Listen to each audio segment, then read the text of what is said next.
Hello बच्चों, चलिए प्रश्न को देखते हैं। प्रश्न है, दो अंकों के वर्गों का अंतर 180 है तथा छोटे अंक का वर्ग बड़े अंक के 8 गुने बराबर हो तो दोनों संख्याएं ज्ञात कीजिए। तो प्रश्न को आगे हल करें उससे पहले जो प्रश्न की मुख्य अवधारणा है उस पर विचार करते हैं।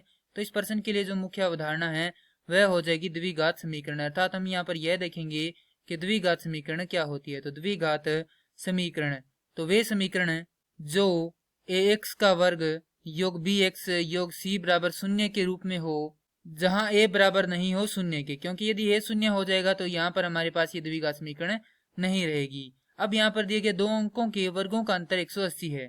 तो माना प्रथम अंक हम मान लेते हैं x और यहाँ पर द्वितीय अंक को मान लेते हैं y।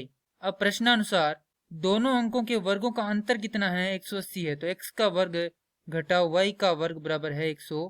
अब दिया गया है कि तथा छोटे अंक का वर्ग बड़े अंक के 8 गुने के बराबर हो। तो छोटा अंक मान लेते हैं y। तो y का वर्ग किसके बराबर है? छोटे बड़े अंक के 8 गुने के बराबर है। तो y बराबर यहाँ से हो, y का वर्ग बराबर हो जाएगा यहाँ से 8x। तो ये समीकरण 1 और समीकरण 2 है। तो समीकरण 1 व 2 से यदि समीकरण 1 व 2 से हम देखें तो यहाँ पर जो y का वर्ग उसकी जगह 8x रख सकते हैं। तो x का वर्ग घटाओ 8x घटाव 180 बराबर 0, क्योंकि 180 का क्या कर दिया? इधर पक्षांतरण कर दिया। अब यहाँ से हम इसको हल करेंगे।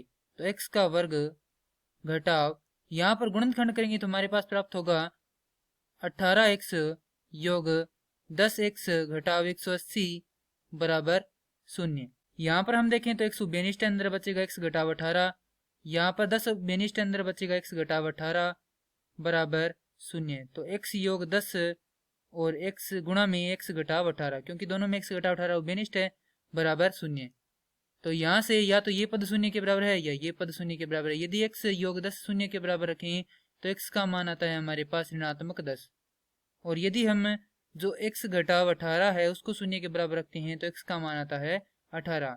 अब यदि हम समीकरण 2 से देखें तो सबसे पहले हम क्या करते हैं, यदि हम यहाँ पर y का वर्ग बराबर ऋणात्मक 10 रखते हैं तो ये होता है ऋणात्मक 80। क्योंकि हम जानते हैं कि ऋणात्मक की संख्या का वर्गमूल संभव नहीं है, अतः यह जो मान है वह इसके लिए संभव नहीं होगा, अतः x का मान कितना होगा? 18 होगा।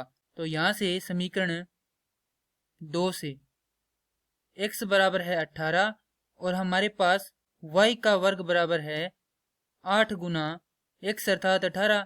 तो y का वर्ग बराबर हो जाएगा 144 और y का मान हो जाएगा यहाँ से धनात्मक ऋणात्मक 12। अतः x का मान है हमारे पास 18 और y का मान है धनात्मक ऋणात्मक 12 और यही हमारे प्रश्न का उत्तर है। मैं आशा करता हूँ कि यह प्रश्न आपको समझ में आया होगा। धन्यवाद।